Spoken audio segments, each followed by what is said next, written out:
Olá, tudo bem? Espero que sim. Bem-vindos ao canal Espiritualidade para você. Eu sou o Rafael, eu sou psicólogo de formação, sou umbandista. Atualmente eu faço parte do corpo mediúnico da Tenda Umbandista Fé, Esperança e Caridade, que se localiza em Barra do Piraí, estado do Rio de Janeiro. A gente vem com esse objetivo de, nesse canal, trazer uma espiritualidade de forma mais descomplicada possível, de forma mais acessível. Então eu peço que, caso você goste do vídeo, você saiba de alguém que esteja precisando receber essa informação de forma simples e descomplicada, né?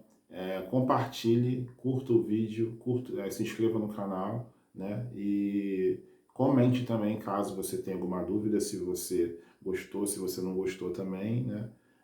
Caso você tenha alguma sugestão de vídeo, por favor, né? A gente quer atender as mais variadas necessidades das pessoas possíveis que trabalham, né?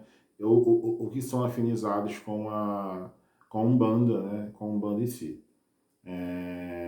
Lembrando que a prudência, sempre vou falar isso aqui, tá? A prudência é a filha predileta da sabedoria. Por quê? Porque a gente aqui vai seguir tudo que for de norma técnica, entendeu? A gente não vai falar sobre achismo. Então aqui não vai ter como se faz trabalho para aquilo, como se faz trabalho para assado. A gente aqui vai falar sobre um dos caminhos para a reforma íntima, que é o estudo, que é a evangelização, né? Esse vídeo aqui é sobre mediunidade. Mediunidade a gente já vem, de certa forma, introduzindo o assunto através do primeiro vídeo, que é sobre espírito e matéria. O segundo vídeo é sobre o papel da ciência na Gênese, que a gente, no final, fala sobre mediunidade, que vem a ser a ponte entre o mundo espiritual e o mundo material, né? Então, o que é mediunidade? Mediunidade é uma condição orgânica, uma predisposição orgânica, ou seja, todos nós somos médios. Se todos nós somos médios, né, todo mundo sofre influência dos espíritos. Isso daí é o tempo todo, né, conforme está no próprio livro dos espíritos.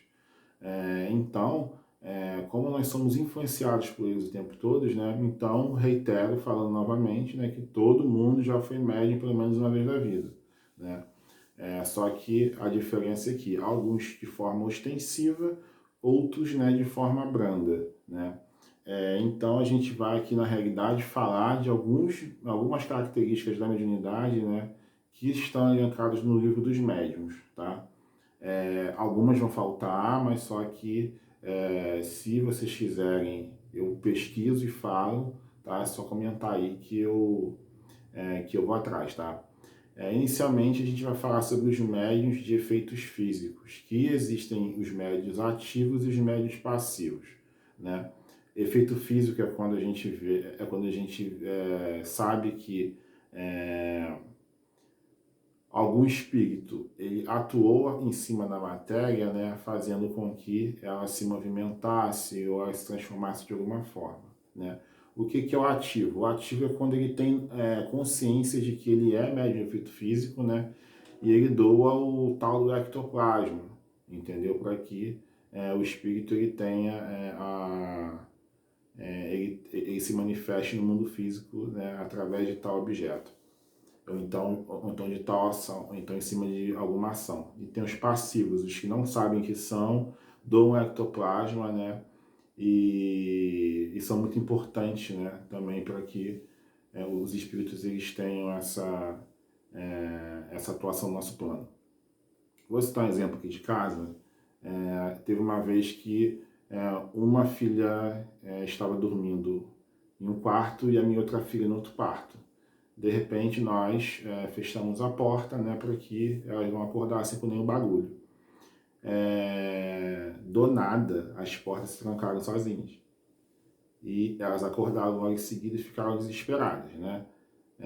A gente, por ter entendimento, né, sobre mediunidade de efeito físico, né, a gente, aliás, entendimento bem brando, porque eu fui entender o que é de fato estudando para fazer esse vídeo, né? A questão da passividade e da atividade. Esse espírito, né? Ou então até pode ser pode-se considerar um conjunto de espíritos negativos, eles atuaram em cima da matéria, trancando a porta para nos assustar. Só que a gente entendeu, a gente conseguiu acalmar as crianças que acordaram e estavam do outro lado do quarto, com a porta trancada, e elas mesmas conseguiram se destrancar, né? Mas aí depois a gente ficou pensando, né, sobre, de fato, essas coisas acontecem, né? O que está no livro realmente acontece. Mas aí a gente conseguiu depois, até posteriormente, entender que as crianças, elas tendem a ser maiores doadores de ectoplasma, porque conforme você vai adquirindo consciência, né, você vai crescendo e você vai desenvolvendo outros tipos de mediunidade, né, a atividade na mediunidade de efeito físico, ela tende a diminuir, né. E agora vem os sensitivos. São, acho que, os mais comuns, né? Eu me enquadro nessa classe, né? Eu acho que a maioria, eu consigo sentir as vibrações de um espírito positivo, né? No caso, ou negativo. Então, qual a diferença? Qual o mais importante aí? A gente tem que sempre estar mantendo a vibração mais alta possível. A gente sempre tem que estar comungando com Cristo, comungando com a espiritualidade superior, praticando a caridade, perdoando o próximo, sendo prudente com nossas ações, para que a gente sempre se conecte com essa espiritualidade, a gente sinta eles perto da gente.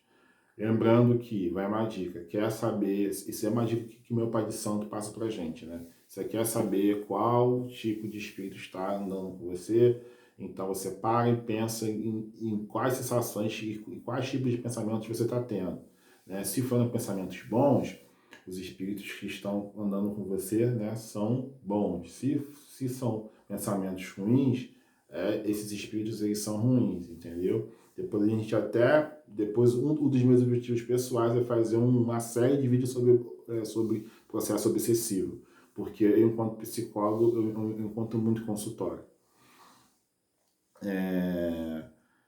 E esses sensitivos, né, na realidade, como eu falei, eu acho que a maioria então a maioria já foi em algum momento da vida, né, mas só que de forma branda, né, ou de forma ostensiva.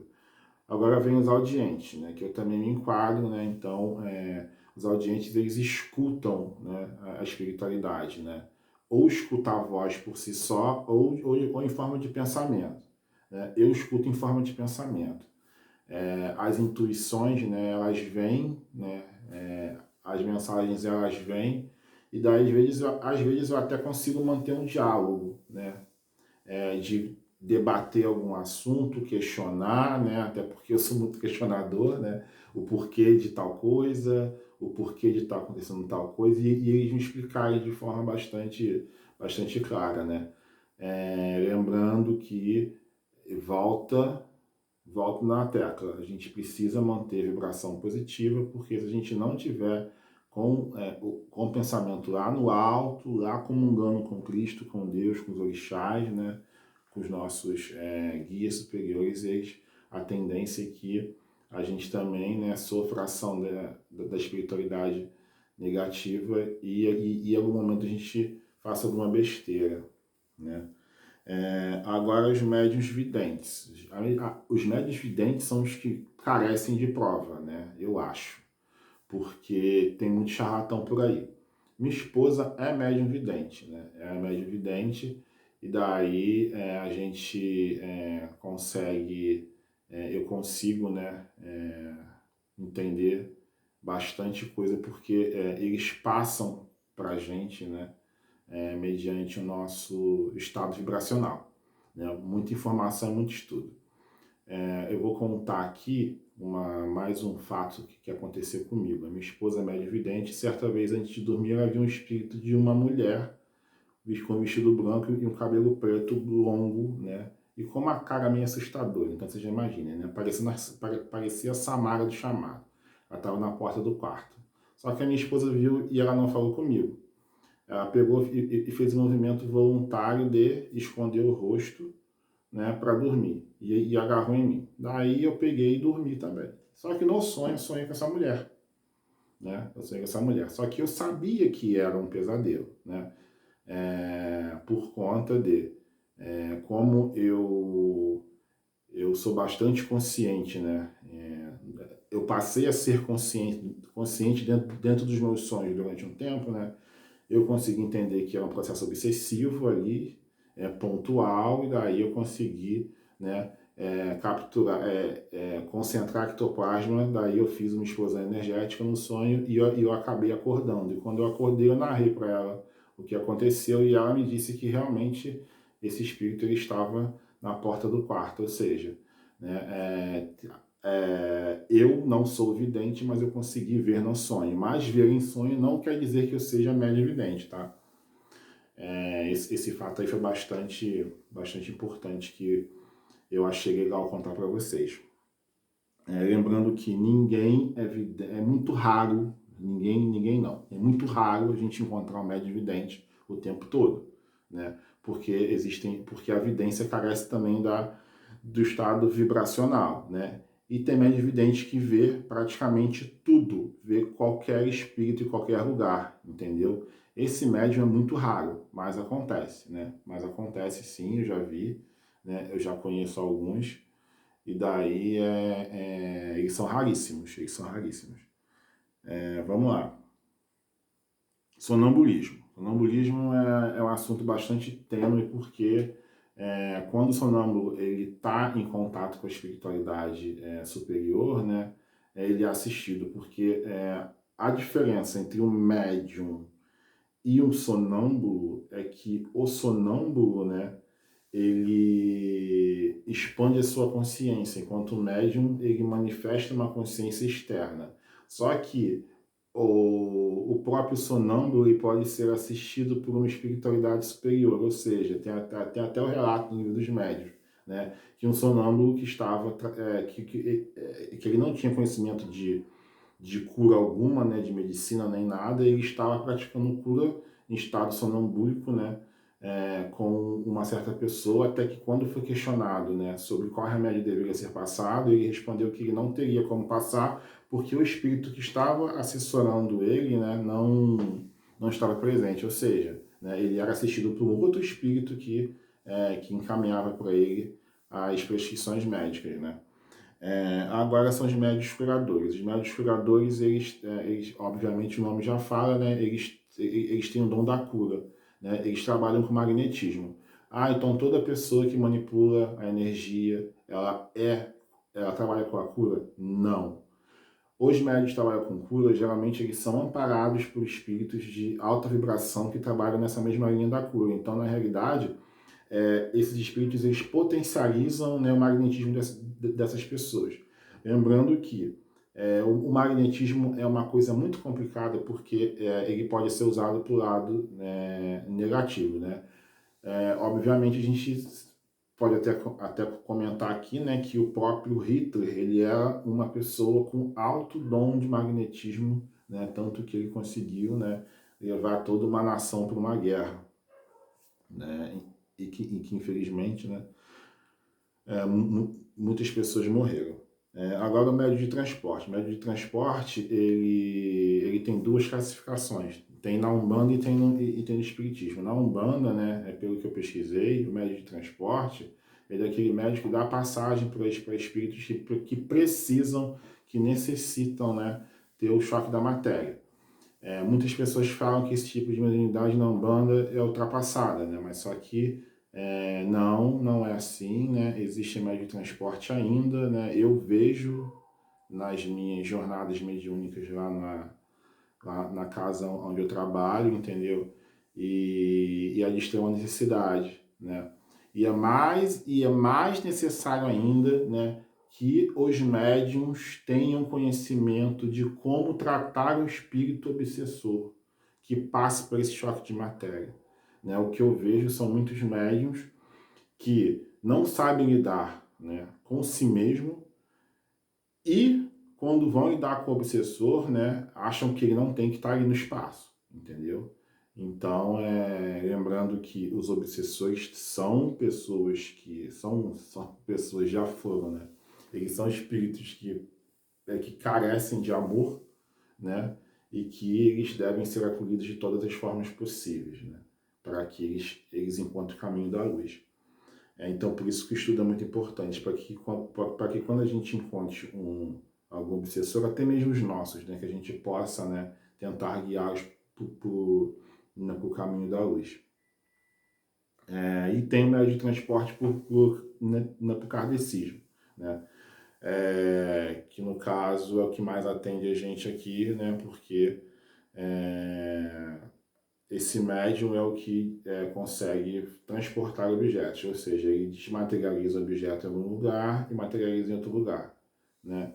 Lembrando que a espiritualidade inferior, às vezes, pega algum objeto nosso, desmaterializa, né, através de uma doação de ectoplasma, e às vezes esse objeto nas ondas umbralinas ele é dotado de energias e depois é devolvido, daí se cria um laço energético da pessoa com a legião de obsessores comandada por um mago negro, etc e tal, e daí que causa processo obsessivo, começam a causar, né, processos gravíssimos de de obsessão, e que inclusive é um dos temas que eu quero abordar, né, assim que possível, tá?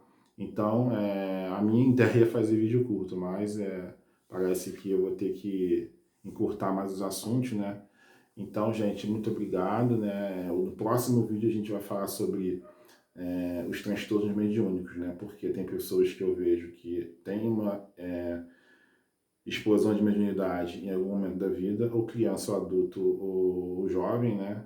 E daí não sabe o que fazer. Esse daí é uma síndrome, né? No caso, tem pessoas que têm a mediunidade reprimida, né? E tem pessoas que têm a mediunidade, né?